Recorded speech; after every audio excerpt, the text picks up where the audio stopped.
Il-Hefestus, il-vapur li fl-10 ta' frar li għadda kien inkalja fil-qawra fl-inħawi magħrufa bħala ta' Fraben, beda l-vjaġġ tiegħu lejn it-tarsna ta' Kassar fil-Marsa. Fil-post inġabru diversi persuni li kif jiġdu dawn il-filmati saħansitra deru jxejru lil dan il-bastiment f'tislima lil dak li kien sar simbolu tal-inħawi ta' Fraben u attrazzjoni popolari ma' diversi residenti u turisti.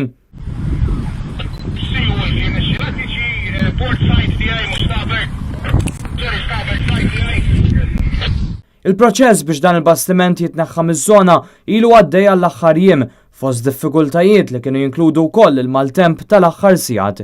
Il-proċess xejn ma kien faċli, anke għaliex il-Hefestus għandu ħsara konsiderevoli fil-qiegħ tiegħu bit-toqob li kellhom jingħalqu biex seta' jitwaqqaf mill-ġdid waqt li żewġ tugboats marbuta miegħu biħbula u ktajjen assistewh fil-vjaġġ.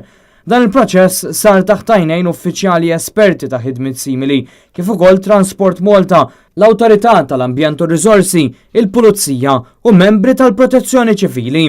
Fi-stqarrija Transport Malta nnotati li kien hemm ukoll mumenti ta' tensjoni kif il-bastiment reġa' weħel wara li ċċaqna għal ftit ċentimetri għalkemm il-ħila tal-kaptani tat-tugboats irnexxilhom jikkoordinaw b'mod perfett biex jibdlu l-angolu tal-vapur.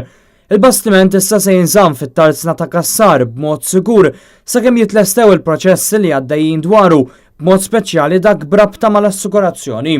Ikun hawn il-imbagħad jingħataw istruzzjonijiet dwar se jkun il-futur tal-bastiment.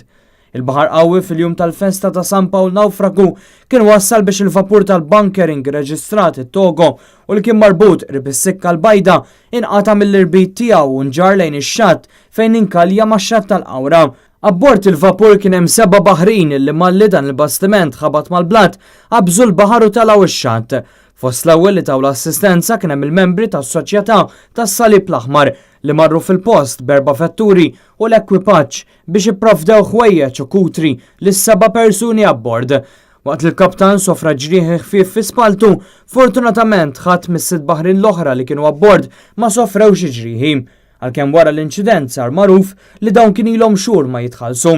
Matul l-aħħar xhur saret ukoll ħidma biex ikun żgurat li ma jkunx hemm tniġġis tal-bajja kif il-bastiment kien fih madwar 4 metri kubi ta' fuel.